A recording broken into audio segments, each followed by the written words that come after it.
नमस्कार। किस्से कहानियां में एक बार फिर आपका स्वागत है। प्रस्तुत है मुंशी प्रेमचंद द्वारा लिखी कहानी अलग्योझा।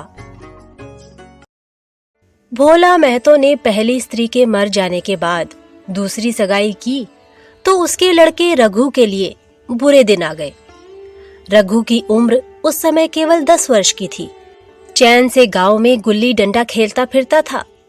माँ के आते ही चक्की में जुतना पड़ा। पन्ना रूपवती स्त्री थी और रूप और गर्व में चोली दामन का नाता है। वह अपने हाथों से कोई काम न करती। गोबर रघु निकालता, बैलों को सानी रघु देता, रघु ही जूठे बर्तन मांजता। भोला की आंखें कुछ ऐसी फिरी कि उसे रघु में सब बुराइयां ही बुराइयां नजर आती। पन्ना की बातों को वह प्राचीन मर्यादा अनुसार आंखें बंद करके मान लेता था। रघु की शिकायतों की जरा परवाह न करता। नतीजा यह हुआ कि रघु ने शिकायत करना ही छोड़ दिया। किसके सामने रोए? बाप ही नहीं, सारा गांव उसका दुश्मन था। बड़ा जिद्दी लड़का है। पन्ना को तो कुछ समझता ही नहीं। बेचारी उसका दुलार करती है, खिलाती पिलाती है। यह उसी का फल है। दूसरी औरत होती तो निबाह ना होता। वह तो कहाँ, पन्ना इतनी सीधी सादी है कि निबाह होता जाता है। सबल की शिकायतें सब सुनते हैं, निर्बल की फरियाद भी कोई नहीं सुनता। रघु का हृदय माँ की ओर से दिन दिन फटता जाता था। यहाँ तक कि 8-60 गुजर गए और एक दिन भोला के नाम भी मृत्यु का संदेश आ पहुंचा। पन्ना के 4 बच्चे थे, 3 बेटे और 1 बेटी। इतना बड़ा खर्च और कमाने वाला कोई नहीं। रघु अब क्यों बात पूछने लगा? यह मानी हुई बात थी। अपनी स्त्री लाएगा और अलग रहेगा। स्त्री आकर और भी आग लगाएगी। पन्ना को चारों ओर अंधेरा ही दिखाई देता था। पर कुछ भी हो, वह रघु की आश्रैत बनकर घर में रहेगी। जिस घर में उसने राज किया उसमें अब लौंडी ना बनेगी। जिस लौंडे को अपना गुलाम समझा उसका मुंह ना ताकेगी। वह सुंदर थी। अवस्था अभी कुछ ऐसी ज्यादा न थी। जवानी अपनी पूरी बहार पर थी। क्या वह कोई दूसरा घर नहीं कर सकती? यही ना होगा, लोग हंसेंगे बला से। उसकी बिरादरी में क्या ऐसा होता नहीं? ब्राह्मण ठाकुर थोड़ी ही थी कि नाक कट जाएगी। यह तो उन्हीं ऊंची जातों में होता है कि घर में चाहे जो कुछ करो, बाहर पर्दा ढका रहे। वह तो संसार को दिखाकर दूसरा घर कर सकती है। फिर वह रघु की दबैल बनकर क्यों रहे? भोला को मरे 1 महीना गुजर चुका था। संध्या हो गई थी। पन्ना इसी चिंता में पड़ी हुई थी कि सहसा उसे ख्याल आया, लड़के घर में नहीं है। यह बैलों को लौटने की बेला है। कहीं कोई लड़का उनके नीचे ना आ जाए। अब द्वार पर कौन है जो उनकी देखभाल करेगा? रघु को मेरे लड़के फूटी आंखों नहीं भाते, कभी हंसकर नहीं बोलता। घर से बाहर निकली तो देखा रघु सामने झोपड़े में बैठा ऊख की गंडेरिया बना रहा है। लड़के उसे घेरे खड़े हैं और छोटी लड़की उसकी गर्दन में हाथ डाले उसकी पीठ पर सवार होने की चेष्टा कर रही है। पन्ना को अपनी आंखों पर विश्वास न आया। आज तो यह नई बात है। शायद दुनिया को दिखाता है कि मैं अपने भाइयों को कितना चाहता हूँ और मन में छुरी रखी हुई है। घात मिले तो जान ही ले ले। काला सांप है, काला सांप। कठोर स्वर में बोली, तुम सबके सब वहां क्या करते हो? घर में आओ, सांझ की बेला है, गोरू आते होंगे। रघु ने विनीत नेत्रों से देखकर कहा, मैं तो हूं ही काकी, डर किस बात का है?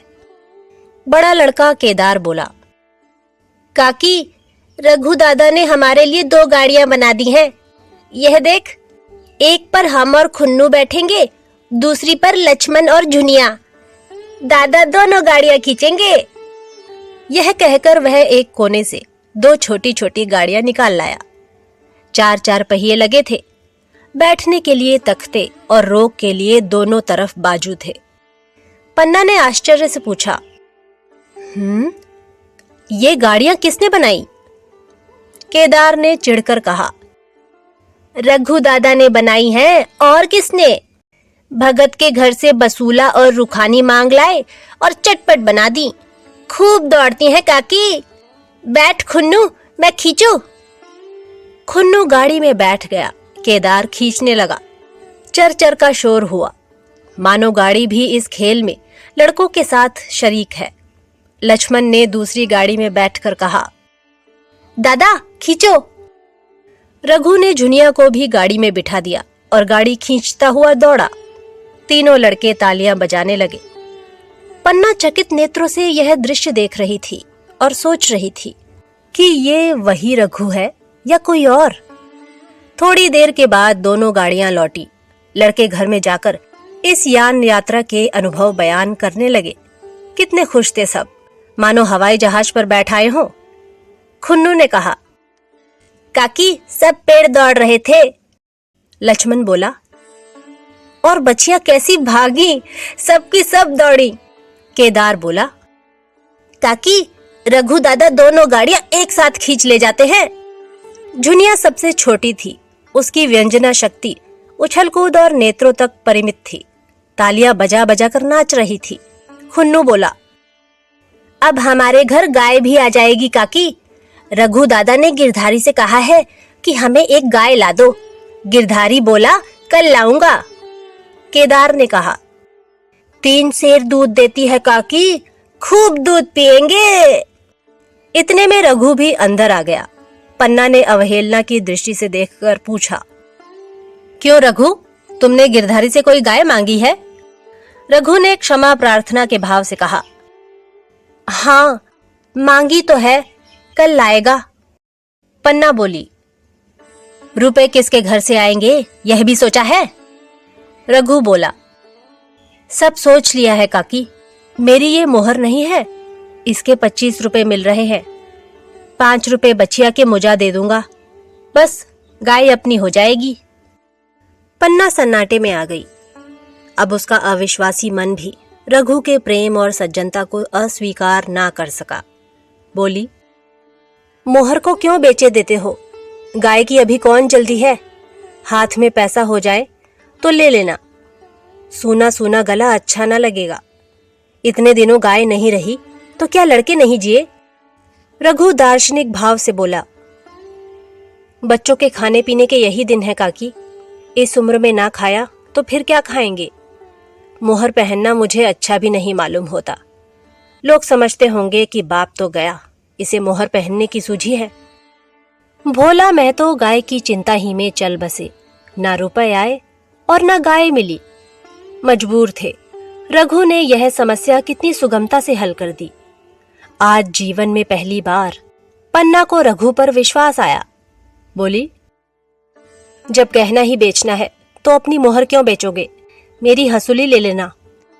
रघु बोला, नहीं काकी, वह तुम्हारे गले में बहुत अच्छी लगती है। मर्दों को क्या, मोहर पहने या ना पहने। पन्ना बोली, चल मैं बूढ़ी हुई, अब हंसुली पहनकर क्या करना है? तू अभी लड़का है, तेरा गला अच्छा ना लगेगा। रघु मुस्कुराकर बोला, तुम अभी से कैसे बूढ़ी हो गई? गांव में है कौन तुम्हारे बराबर? रघु की सरल आलोचना ने पन्ना को लज्जित कर दिया। उसके रूखे मुरझाए मुख पर प्रसन्नता की लाली दौड़ गई।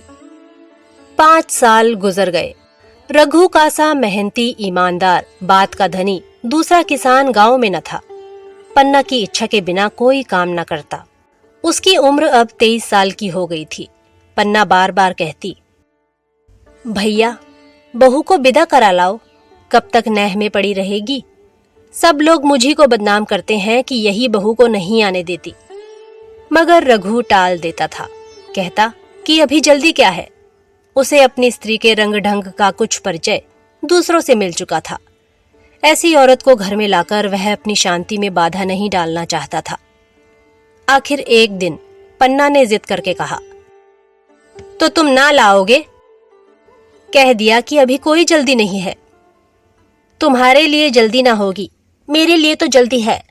मैं आज आदमी भेजती हूँ। पछताओगी काकी, उसका मिजाज अच्छा नहीं है। तुम्हारी बला से, जब मैं उससे बोलूंगी ही नहीं तो क्या हवा से लड़ेगी? रोटियां तो बना लेगी। मुझसे भीतर बाहर का सारा काम नहीं होता। मैं आज बुलाए लेती हूँ।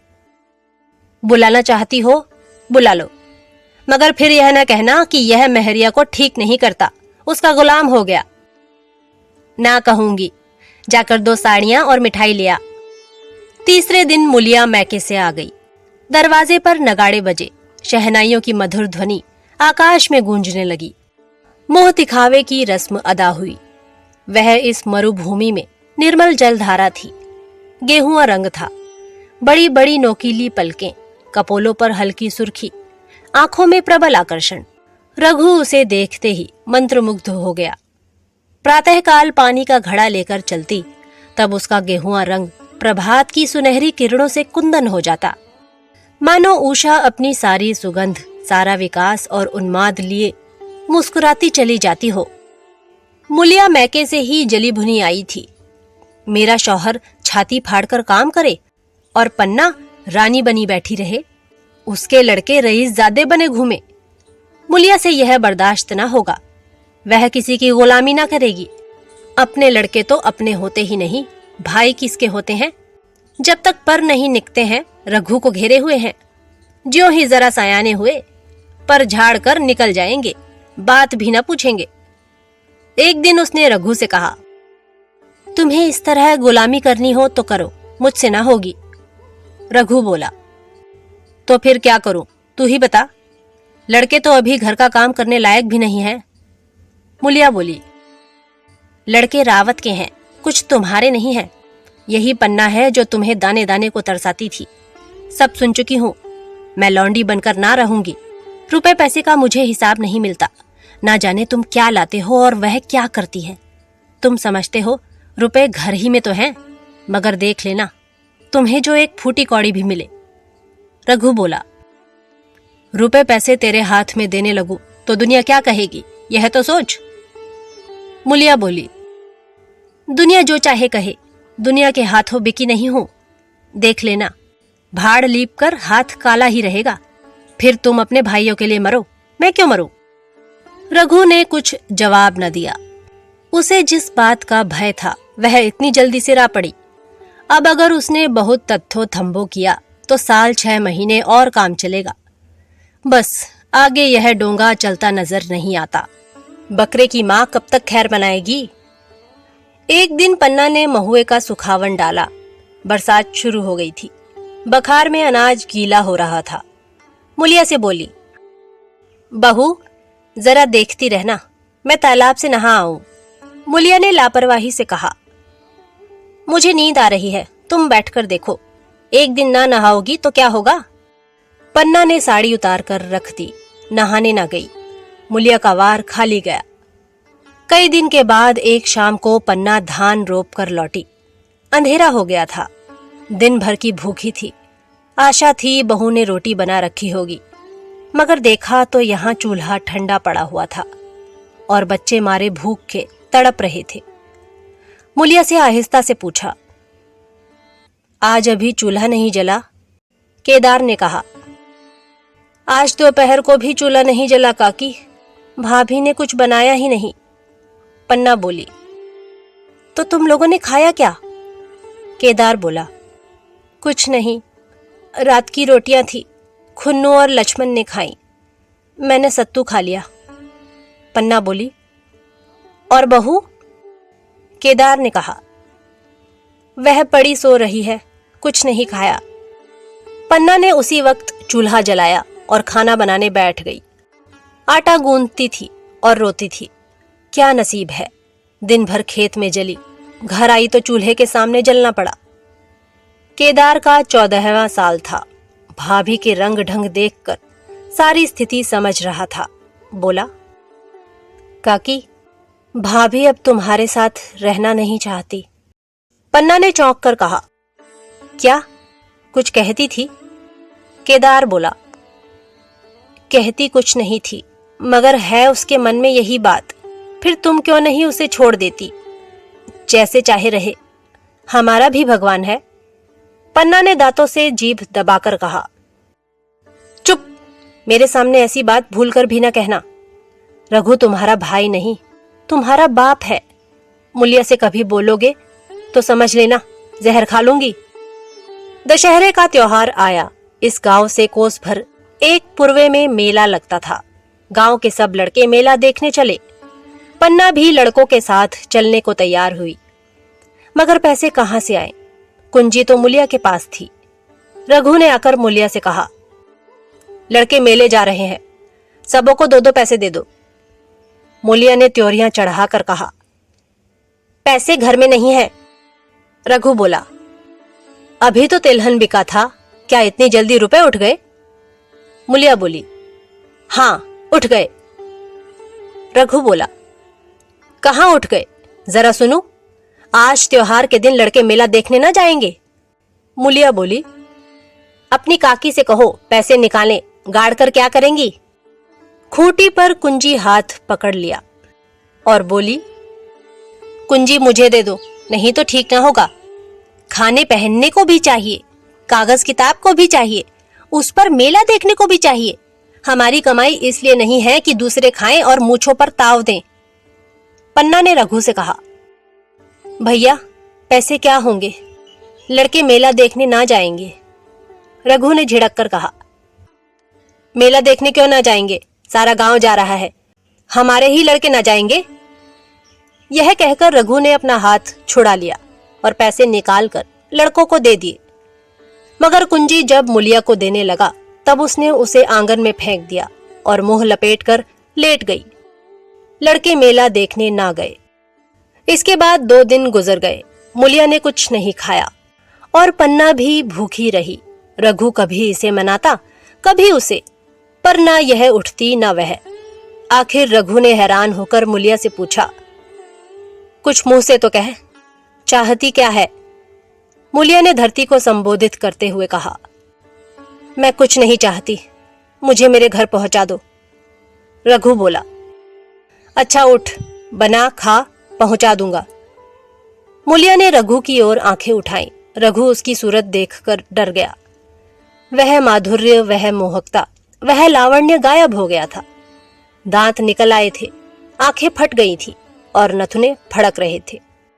अंगारे की सी लाल आंखों से देखकर बोली, अच्छा तो काकी ने यह सलाह दी है, यह मंत्र पढ़ाया है, तो यहां ऐसी कच्चे नहीं हूं, तुम दोनों की छाती पर मूंग दलूंगी। हो किस फेर में? रघु बोला, अच्छा तो मूंग ही दल लेना, कुछ खा पी लेगी तभी तो मूंग दल सकेगी। मुलिया बोली, अब तो तभी मुंह में पानी डालूंगी जब घर अलग हो जाएगा। बहुत झेल चुकी, अब नहीं झेला जाता। रघु सन्नाटे में आ गया। एक दिन तक उसके मुंह से आवाज ही ना निकली। अलग होने की उसने स्वप्न में भी कल्पना न की थी। उसने गांव में 2-4 परिवारों को अलग होते देखा था। वह खूब जानता था, रोटी के साथ लोगों के हृदय भी अलग हो जाते हैं, अपने हमेशा के लिए गैर हो जाते हैं। फिर उनमें वही नाता रह जाता है जो गांव के आदमियों में। रघु ने मन में ठान लिया था कि इस विपत्ति को घर में ना आने दूंगा, मगर होनहार के सामने उसकी एक ना चली। आह, मेरे मुंह में कालिख लगेगी। दुनिया यही कहेगी कि बाप के मर जाने पर 10 साल भी एक में निबाह ना हो सका। फिर किससे अलग हो जाऊं? जिनको गोद में खिलाया, जिनको बच्चों की तरह पाला, जिनके लिए तरह तरह के कष्ट झेले, उन्हीं से अलग हो जाऊं? अपने प्यारों को घर से निकाल बाहर करूं? उसका गला फंस गया। कांपते हुए स्वर में बोला, तू क्या चाहती है कि मैं अपने भाइयों से अलग हो जाऊं? भला सोच तो, कहीं मुंह दिखाने लायक ना रहूंगा। मुलिया बोली, तो मेरा इन लोगों के साथ निबाह ना होगा। रघु ने कहा, तो तू अलग हो जा, मुझे अपने साथ क्यों घसीटती है? मुलिया बोली, तो मुझे क्या तुम्हारे घर में मिठाई मिलती है? मेरे लिए क्या संसार में जगह नहीं है? रघु बोला, तेरी जैसी मर्जी, जहां चाहे रह, मैं अपने घर वालों से अलग नहीं हो सकता। जिस दिन इस घर में 2 चूल्हे जलेंगे, उस दिन मेरे कलेजे के 2 टुकड़े हो जाएंगे। मैं यह चोट नहीं सह सकता। तुझे जो तकलीफ हो वह मैं दूर कर सकता हूं। माल असबाब की मालकिन तू है ही, अनाज पानी तेरे ही हाथ है। अब रह क्या गया है? अगर कुछ काम धंधा करना नहीं चाहती, मत कर। भगवान ने मुझे समाई दी होती तो मैं तुझे तिनका तक उठाने न देता। तेरे यह सुकुमार हाथ पांव मेहनत मजदूरी करने के लिए बनाए ही नहीं गए हैं। मगर क्या करूं, अपनी कुछ बस ही नहीं है। फिर भी तेरा जी कोई काम करने को ना चाहे मत कर, मगर मुझसे अलग होने को ना कहे, तेरे पैरों पड़ता हूं। मुलिया ने सिर से अंचल खिसकाया और जरा समीप आकर बोली, मैं काम करने से नहीं डरती, ना बैठे बैठे खाना चाहती हूँ, मगर मुझसे किसी की धौंस नहीं सही जाती। तुम्हारी ही काकी घर का कामकाज करती हैं तो अपने लिए करती हैं, अपने बाल बच्चों के लिए करती हैं, मुझ पर कुछ एहसान नहीं करती। फिर मुझ पर धौंस क्यों जमाती हैं? उन्हें अपने बच्चे प्यारे होंगे, मुझे तो तुम्हारा आसरा है। मैं अपनी आंखों से यह नहीं देख सकती कि सारा घर तो चैन करे, जरा जरा से बच्चे तो दूध पिए, और जिसके बलबूते पर गृहस्थी बनी हुई है वह मट्ठे को तरसे, कोई उसको पूछने वाला ना हो। जरा अपना मुंह तो देखो, कैसी सूरत निकल आई है। औरों के तो 4 बरस में अपने पट्ठे तैयार हो जाएंगे, तुम तो 10 साल में खाट पर पड़ जाओगे। बैठ जाओ, खड़े क्यों हो? क्या मारकर भागोगे? मैं तुम्हें जबरदस्ती ना बांध लूंगी, या मालकिन का हुक्म नहीं है। सच कहूं, तुम बड़े कठकलेजी हो। मैं जानती ऐसे निर्मोहिये से पाला पड़ेगा तो इस घर में भूल से ना आती भी तो मन ना लगाती, मगर अब तो मन तुमसे लग गया।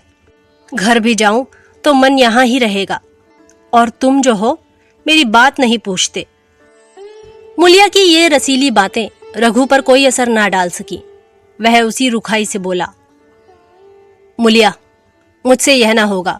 अलग होने का ध्यान करते ही मेरा मन न जाने कैसा हो जाता है। यह चोट मुझसे ना सही जाएगी। मुलिया ने परिहास करके कहा, तो चूड़ियां पहनकर अंदर बैठो ना। लाओ, मैं मूछे लगा लूं। मैं तो समझती थी कि तुम में भी कुछ कलबल है, अब देखती हूं तो निरे मिट्टी के लौंदे हो। पन्ना दालान में खड़ी दोनों की बातचीत सुन रही थी। अब उससे ना रहा गया, सामने आकर रघु से बोली, जब वह अलग होने पर तुली हुई है, फिर तुम क्यों उसे जबरदस्ती मिलाए रखना चाहते हो? तुम उसे लेकर रहो, हमारे भगवान ने निभाह दिया तो अब क्या डर। अब तो भगवान की दया से तीनों लड़के सयाने हो गए हैं, अब कोई चिंता नहीं। रघु ने आंसू भरी आंखों से पन्ना को देखकर कहा, काकी, तू भी पागल हो गई है क्या? जानती नहीं, 2 रोटियां होते ही 2 मन हो जाते हैं। पन्ना बोली, जब वह मानती ही नहीं तब तुम क्या करोगे? भगवान की मर्जी होगी तो कोई क्या करेगा। प्रारब्ध में जितने दिन एक साथ रहना लिखा था उतने दिन रहे, अब उसकी यही मर्जी है तो यही सही। तुमने मेरे बाल बच्चों के लिए जो कुछ किया वह भूल नहीं सकती। तुमने इनके सिर हाथ ना रखा होता तो आज इनकी ना जाने क्या गति होती। ना जाने किसके द्वार पर ठोकरे खाते होते, ना जाने कहां कहां भीख मांगते फिरते। तुम्हारा जस मरते दम तक गाऊंगी। अगर मेरी खाल तुम्हारे जूते बनाने के काम आते तो खुशी से दे दूं। चाहे तुमसे अलग हो जाऊं, पर जिस घड़ी पुकारोगे कुत्ते की तरह दौड़ी आऊंगी। यह भूल कर भी न सोचना कि तुमसे अलग होकर मैं तुम्हारा बुरा चेतूंगी। जिस दिन तुम्हारा अनभल मेरे मन में आएगा उसी दिन विष खाकर मर जाऊंगी। भगवान करे तुम दूधो नहाओ पूतो फलो। मरते दम तक यही आसीस मेरे रोए रोए से निकलती रहेगी। और अगर लड़के भी अपने बाप के हैं तो मरते दम तक तुम्हारा पोस मानेंगे। यह कहकर पन्ना रोती हुई वहां से चली गई। रघु वहीं मूर्ति की तरह बैठा रहा। आसमान की ओर टकटकी लगी थी और आंखों से आंसू बह रहे थे। पन्ना की बातें सुनकर मुलिया समझ गई कि अपने पौ 12 है। चटपट उठी, घर में झाड़ू लगाई, चूल्हा जलाया और कुएं से पानी लाने चली। उसकी टेक पूरी हो गई थी। गांव में स्त्रियों के 2 दल होते हैं, एक बहुओं का, दूसरा सासों का। बहुएं सलाह और सहानुभूति के लिए अपने दल में जाती हैं, सासें अपनी में। दोनों की पंचायतें अलग होती हैं। मुलिया को कुएं पर 2-3 बहुएं मिल गई। एक ने पूछा, आज तो तुम्हारी बुढ़िया बहुत रो धो रही थी। मुलिया ने विजय के गर्व से कहा, इतने दिनों से घर की मालकिन बनी हुई है, राजपाट छोड़ते किसे अच्छा लगता है? बहन, मैं उनका बुरा नहीं चाहती, लेकिन एक आदमी की कमाई में कहां तक बरकत होगी? मेरे भी तो यही खाने पीने पहनने ओढ़ने के दिन हैं। अभी उनके पीछे मरो, फिर बाल बच्चे हो जाएं, उनके पीछे मरो, सारी जिंदगी रोते ही कट जाएगी। एक बहू बोली, बुढ़िया यही चाहती है कि यह सब जन्म भर लौंडी बनी रहे, मोटा झोटा खाएं और पड़ी रहें। दूसरी बहू बोली, किस भरोसे पर कोई मरे? अपने लड़के तो बात नहीं पूछे, पराये लड़कों का क्या भरोसा? कल इनके हाथ पैर हो जाएंगे, फिर कौन पूछता है? अपनी अपनी मेहरियों का मुंह देखेंगे। पहले ही से फटकार देना अच्छा है, फिर तो कोई कलक ना होगा। मुलिया पानी लेकर गई, खाना बनाया और रघु से बोली, जाओ नहाओ, रोटी तैयार है। रघु ने मानो सुना ही नहीं, सिर पर हाथ रखकर द्वार की तरफ ताकता रहा। मुलिया बोली, क्या कहती हूँ कुछ सुनाई देता है? रोटी तैयार है, जाओ नहाओ। रघु बोला, सुन तो रहा हूं, क्या बहरा हूं? रोटी तैयार है तो जाकर खा ले, मुझे भूख नहीं है। मुलिया ने फिर नहीं कहा, जाकर चूल्हा बुझा दिया, रोटियां उठाकर छीके पर रख दी और मुंह ढाककर लेट रही। जरा देर में पन्ना आकर बोली, खाना तैयार है, नहा धोकर खा लो, बहू भी भूखी होगी। रघु ने झुंझलाकर कहा, काकी तू घर में रहने देगी कि मुंह में कालिख लगाकर कहीं निकल जाऊं? खाना तो खाना ही है, आज ना खाऊंगा कल खाऊंगा, लेकिन अभी मुझसे न खाया जाएगा। केदार क्या अभी मदरसे से नहीं आया? पन्ना बोली, अभी तो नहीं आया, आता ही होगा। पन्ना समझ गई कि जब तक वह खाना बनाकर लड़कों को ना खिलाएगी और खुद ना खाएगी, रघु ना खाएगा। इतना ही नहीं, उसे रघु से लड़ाई करनी पड़ेगी, उसे जली कटी सुनानी पड़ेगी, उसे यह दिखाना पड़ेगा कि मैं ही उससे अलग होना चाहती हूँ, नहीं तो वह इसी चिंता में घुल घुल कर प्राण दे देगा। यह सोचकर उसने अलग चूल्हा जलाया और खाना बनाने लगी। इतने में केदार और खुन्नू मदरसे से आ गए। पन्ना ने कहा, आओ बेटा खा लो, रोटी तैयार है। केदार ने पूछा, भैया को भी बुला लो ना? पन्ना बोली, तुम आकर खा लो, उसकी रोटी बहू ने अलग बनाई है। खुन्नू बोला, जाकर भैया से पूछ तो आऊं। पन्ना बोली, जब उनका जी चाहेगा खाएंगे, तू बैठकर खा, तुझे इन बातों से क्या मतलब? जिसका जी चाहेगा खाएगा, जिसका जी ना चाहेगा ना खाएगा। जब वह और उसकी बीवी अलग रहने पर तुले हैं तो कौन मनाए? केदार बोला, तो क्यों अम्मा जी, क्या हम अलग घर में रहेंगे?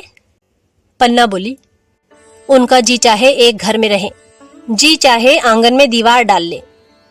खुन्नू ने दरवाजे पर आकर झांका, सामने फूस की झोपड़ी थी, वहीं खाट पर पड़ा रघु नारियल पी रहा था। खुन्नू बोला, भैया तो अभी नारियल लिए बैठे हैं। पन्ना बोली, जब जी चाहेगा खाएंगे। केदार बोला, भैया ने भाभी को डांटा नहीं? मुलिया अपनी कोठरी में पड़ी सुन रही थी, बाहर आकर बोली, भैया ने तो नहीं डांटा, अब तुम आकर डांटो। केदार के चेहरे पर रंग उड़ गया, फिर जबान ना खोली। तीनों लड़कों ने खाना खाया और बाहर निकले। लू चलने लगी थी। आम के बाग में गांव के लड़के लड़कियां हवा से गिरे हुए आम चुन रहे थे। केदार ने कहा, आज हम भी आम चुनने चलें, खूब आम गिर रहे हैं। खुन्नू बोला, दादा जो बैठे हैं। लक्ष्मण बोला, मैं न जाऊंगा, दादा घुड़केंगे।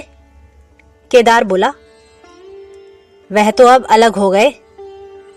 लक्ष्मण ने कहा, तो अब हमको कोई मारेगा तब भी दादा ना बोलेंगे? केदार बोला, वाह, तब क्यों ना बोलेंगे? रघु ने तीनों लड़कों को दरवाजे पर खड़े देखा पर कुछ बोला नहीं। पहले तो वह घर के बाहर निकलते ही उन्हें डांट बैठता था, पर आज वह मूर्ति के समान निश्चल बैठा रहा। अब लड़कों को कुछ साहस हुआ, कुछ दूर और आगे बढ़े।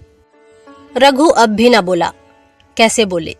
वह सोच रहा था, काकी ने लड़कों को खिला पिला दिया, मुझसे पूछा तक नहीं। क्या उसकी आंखों पर भी पर्दा पड़ गया है? अगर मैंने लड़कों को पुकारा और वह ना आए तो मैं उनको मार पीट तो ना सकूंगा। लू में सब मारे मारे फिरेंगे, कहीं बीमार न पड़ जाएं। उसका दिल महसूस कर रह जाता था, लेकिन मुंह से कुछ कह ना सकता था। लड़कों ने देखा कि यह बिल्कुल नहीं बोलते, तो निर्भय होकर चल पड़े। सहसा मुलिया ने आकर कहा, अब तो उठोगे कि अब भी नहीं?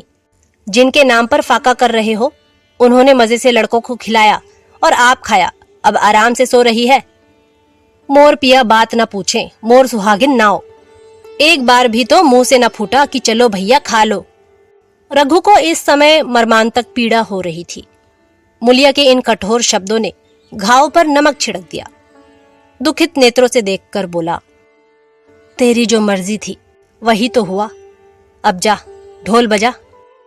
मुलिया बोली, नहीं, तुम्हारे लिए थाली परोसे बैठी है। रघु बोला, मुझे चिढ़ा मत, तेरे पीछे मैं भी बदनाम हो रहा हूं।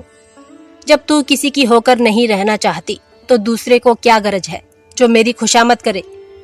जाकर काकी से पूछ, लड़के आम चुनने गए हैं, उन्हें पकड़ लाऊं? मुलिया अंगूठा दिखाकर बोली, यह जाता है, तुम्हें 100 बार गरज हो जाकर पूछो। इतने में पन्ना भी भीतर से निकल आई। रघु ने पूछा, लड़के बगीचे चले गए काकी, लू चल रही है। पन्ना बोली, अब उनका कौन पुछत्तर है, बगीचे में जाएं, पेड़ पर चढ़ें, पानी में डूबें, मैं अकेली क्या क्या करूं। रघु बोला, जाकर पकड़ लाऊं? पन्ना बोली, जब तुम्हें अपने मन से नहीं जाना है तो फिर मैं जाने को क्यों कहूं? तुम्हें रोकना होता तो रोक न देते, तुम्हारे सामने ही तो गए होंगे। पन्ना की बात पूरी भी न हुई थी कि रघु ने नारियल कोने में रख दिया और बाग की तरफ चला। रघु लड़कों को लेकर बाग से लौटा तो देखा मुलिया अभी तक झोपड़े में खड़ी है। बोला, तू जाकर खा क्यों नहीं लेती, मुझे तो इस बेला भूख नहीं है। मुलिया ऐंठ कर बोली, हाँ भूख क्यों लगेगी, भाइयों ने खाया, वह तुम्हारे पेट में पहुंच ही गया होगा। रघु ने दांत पीस कर कहा, मुझे जलाओ मत मुलिया, नहीं अच्छा ना होगा, खाना कहीं भागा नहीं जाता, एक बेला ना खाऊंगा तो मर ना जाऊंगा। क्या तू समझती है घर में आज कोई बात हो गई है? तूने घर में चूल्हा नहीं जलाया, मेरे कलेजे में आग लगाई है। मुझे घमंड था कि और चाहे कुछ हो जाए पर मेरे घर में फूट का रोग ना आने पाएगा, पर तूने घमंड चूर कर दिया। परालब्ध की बात है। मुलिया तिनक कर बोली, सारा मोह छो तुम ही को है कि और किसी को है? मैं तो किसी को तुम्हारी तरह बिसूरते नहीं देखती। रघु ने ठंडी सांस खींचकर कहा, मुलिया घाव पर नोन ना छिड़क, तेरे ही कारण मेरी पीठ में धूल लग रही है। मुझे इस गृहस्थी का मोह न होगा तो किसे होगा? मैंने ही तो इसे मर मर जोड़ा है। जिनको गोद में खिलाया वही अब मेरे पट्टीदार होंगे। जिन बच्चों को मैं डांटता था उन्हें आज कड़ी आंखों से भी नहीं देख सकता। मैं उनके भले के लिए भी कोई बात न करूं तो दुनिया यही कहेगी कि यह अपने भाइयों को लूटे लेता है। जा, मुझे छोड़ दे, अभी मुझसे कुछ न खाया जाएगा। मुलिया बोली, मैं कसम रखा दूंगी, नहीं चुपके से चले चलो। रघु बोला, देख अब भी कुछ नहीं बिगड़ा है, अपना हठ छोड़ दे। मुलिया बोली, हमारा ही लहू पिए जो खाने न उठे। रघु ने कानों पर हाथ रखकर कहा, यह तूने क्या किया मुलिया, मैं तो उठ ही रहा था। चल खा लूं, नहाने धोने कौन जाए, लेकिन इतनी कहे देता हूं कि चाहे 4 की जगह 6 रोटियां खा जाऊं, चाहे तू मुझे घी के मटके ही में डुबो दे, पर यह दाग मेरे दिल से ना मिटेगा। मुलिया बोली, दाग साग सब मिट जाएगा, पहले सबको ऐसा ही लगता है, देखते नहीं हो उधर कैसी चैन की वंशी बज रही है। वह तो मना ही रही थी कि किसी तरह यह सब अलग हो जाए। अब वह पहले किसी चांदी तो नहीं है कि जो कुछ घर में आवे सब गायब। अब क्यों हमारे साथ रहने लगी? रघु ने आहत स्वर में कहा, इसी बात का तो मुझे गम है, काकी से मुझे ऐसी आशा न थी। रघु खाने बैठा तो कौर विष के घूंट सा लगता था, जान पड़ता था रोटियां भूसी की हैं, दाल पानी सी लगती, पानी कंठ के नीचे ना उतरता था, दूध की तरफ देखा तक नहीं। 2-4 ग्रास खाकर उठाया, जैसे किसी प्रियजन के श्राद्ध का भोजन हो। रात का भोजन भी उसने इसी तरह किया। भोजन क्या किया? कसम पूरी की। रात भर उसका चित्त उद्विग्न रहा। एक अज्ञात शंका उसके मन पर छाई हुई थी, जैसे भोला महतो द्वार पर बैठा रो रहा हो। वह कई बार चौंक कर उठा, ऐसा जान पड़ा भोला उसकी ओर तिरस्कार की आंखों से देख रहा है। वह दोनों जून भोजन करता था, पर जैसे शत्रु के घर। भोला की शोक मग्न मूर्ति आंखों से न उतरती थी। रात को उसे नींद न आती। वह गांव में निकलता तो इस तरह मुंह चुराए, सिर झुकाए, मानो गौ हत्या की हो। 5 साल गुजर गए। रघु अब 2 लड़कों का बाप था। आंगन में दीवार खिंच गई थी, खेतों में मेड़ें डाल दी गई थी और बैल बछिए बांध लिए गए थे। केदार की उम्र अब 19 की हो गई थी। उसने पढ़ना छोड़ दिया था और खेती का काम करता था। खुन्नू गाय चराता था। केवल लक्ष्मण अब तक मदरसे जाता था। पन्ना और मुलिया दोनों एक दूसरे की सूरत से जलती थीं। मुलिया के दोनों लड़के बहुधा पन्ना ही के पास रहते। वही उन्हें उबटन मलती, वही काजल लगाती, वही गोद में लिए फिरती। मगर मुलिया के मुंह से अनुग्रह का एक शब्द भी ना निकलता। ना पन्ना ही इसकी इच्छुक थी। वह जो कुछ करती निर्व्याज भाव से करती। उसके 2 लड़के अब कमाऊ हो गए थे। लड़की खाना पका लेती थी, वह खुद ऊपर का कामकाज कर लेती। इसके विरुद्ध रघु अपने घर का अकेला था। वह भी दुर्बल, अशक्त और जवानी में बूढ़ा। अभी आयु 30 वर्ष से अधिक न थी, लेकिन बाल खिचड़ी हो गए थे। कमर भी झुक चली थी। खांसी ने जीर्ण कर रखा था। देखकर दया आती थी। और खेती पसीने की वस्तु है। खेती की जैसी सेवा होनी चाहिए वह उससे ना हो पाती। फिर अच्छी फसल कहाँ से आती? कुछ ऋण भी हो गया था। वह चिंता और भी मारे डालती थी। चाहिए तो यह था कि अब उसे कुछ आराम मिलता। इतने दिनों के निरंतर परिश्रम के बाद सिर का बोझ कुछ हल्का होता। लेकिन मुलिया की स्वार्थपरता और अदूरदर्शिता ने लहराती हुई खेती उजाड़ दी।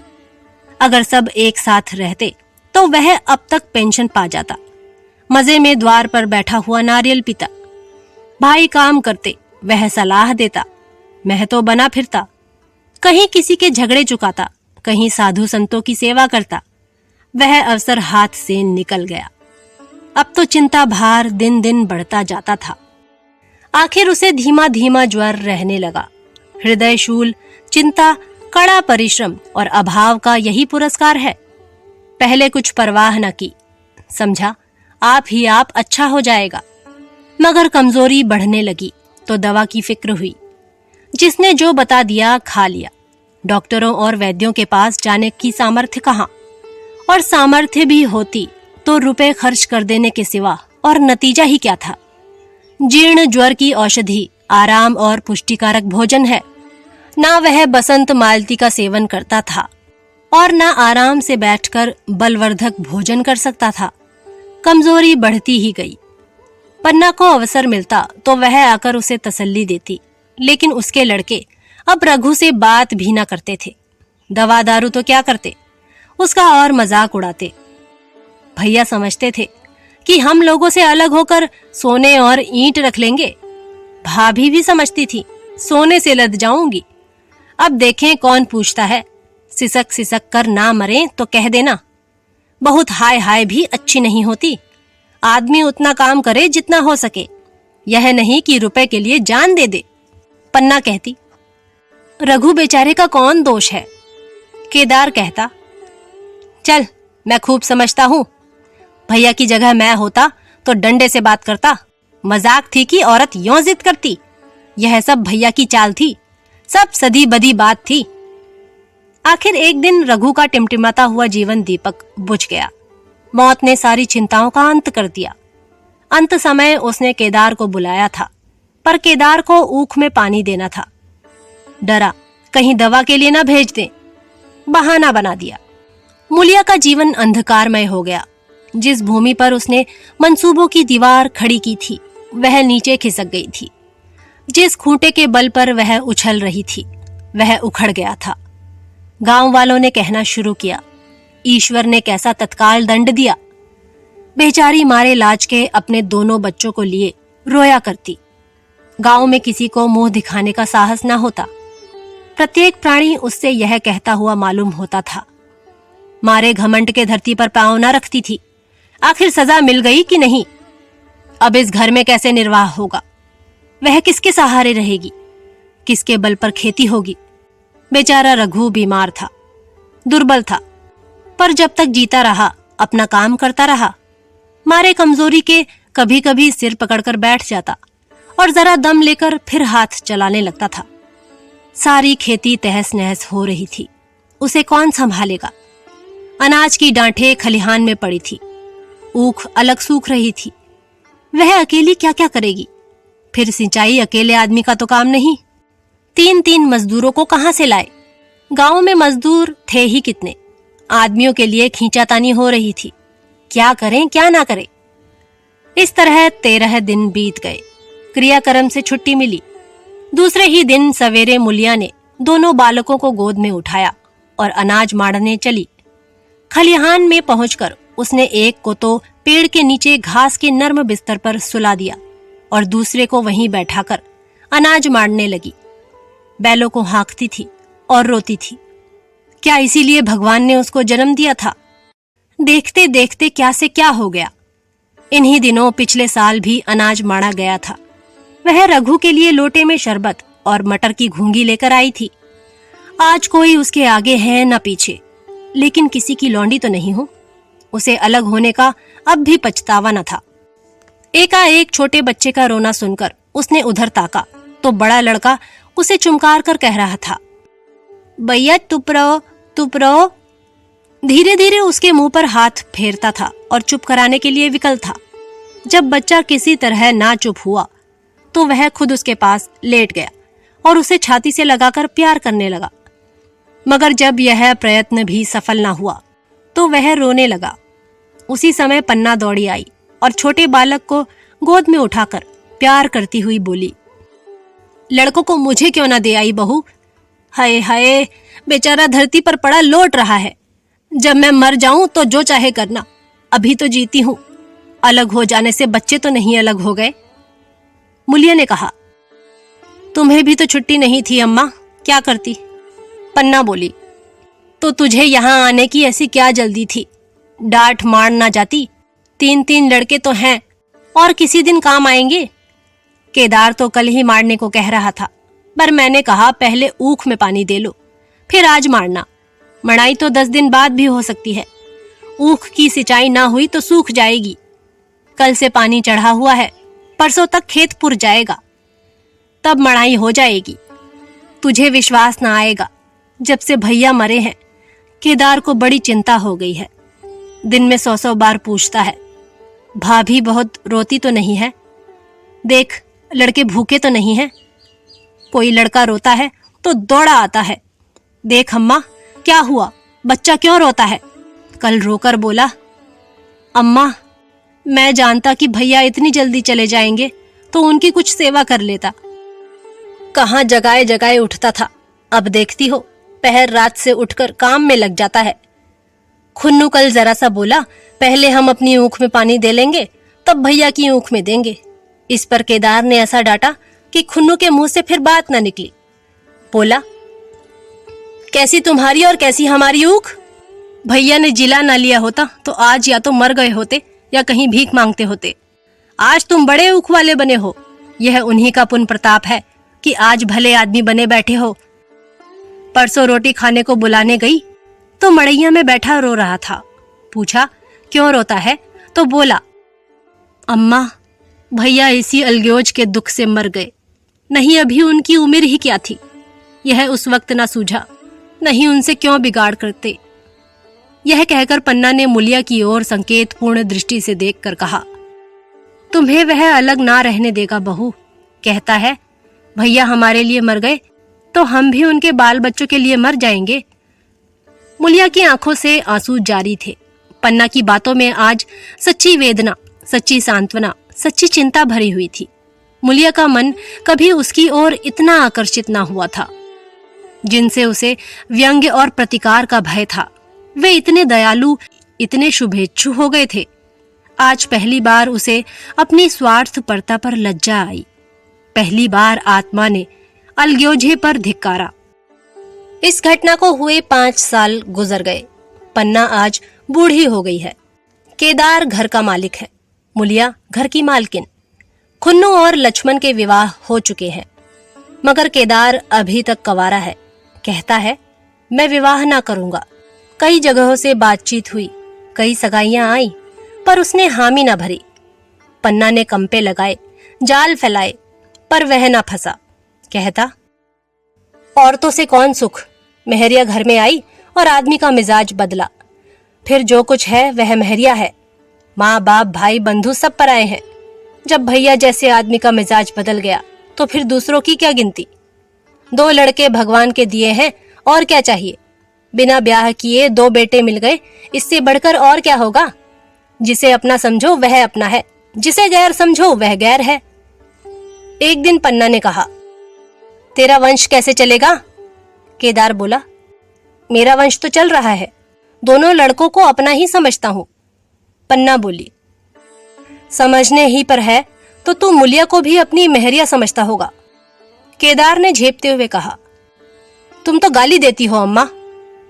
पन्ना बोली, गाली कैसी, तेरी भाभी ही तो है। केदार बोला, मेरे जैसे लठगवार को वह क्यों पूछने लगी। पन्ना बोली, तू करने को कहे तो मैं उससे पूछूं।